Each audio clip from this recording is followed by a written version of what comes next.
The next topic is Alauddin Khilji. Alauddin Khilji won over the nobles by bribing them with rich gifts. So, how did he won over the nobles in the Khilji Empire? He bribing them. That means giving them extra gifts or rich gifts so that they can support the Alauddin Khilji as the emperor of the Delhi Sultanate. Jalauddin's son and grandson were either blinded or killed, and all obstacles to the throne were removed. So, Jalauddin's sons and grandsons were either they were blind or they were killed, and all the obstacles against the Alauddin Khilji was removed. Alauddin declared himself the Sultan and ascended the throne of the Delhi. It is said that he took back the gifts he has given to the nobles who had betrayed Jalaluddin and had all except 3 blinded and killed.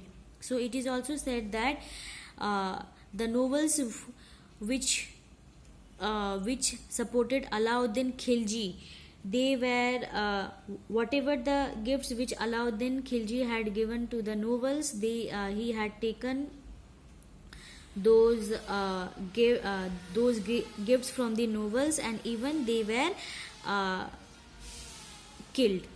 Alauddin Khilji, that is 1296 till 1316 CE, was a brilliant general and a shrewd administrator. So Alauddin Khilji was a brilliant administrator.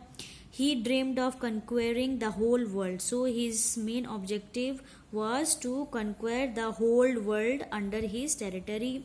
He was the first Turkish Sultan to build an empire in India. So he was the first Turkish Sultan to build an empire in India. During his reign, the boundaries of the Delhi Sultanate extend beyond the Vindhyas up to the Deccan, and the Sultanate reached new heights of the power and glory. So when he ascended the throne of the Delhi Sultanate, he had captured the areas extended beyond the Vindhyas up to the Deccan region, and the Delhi Sultanate reached at new height of power and glory under the leadership of Alauddin Khilji. So as you can see in this picture, a portrait of Alauddin Khilji who dreamt of conquering the world. So here is the picture of Alauddin Khilji, how he was looking.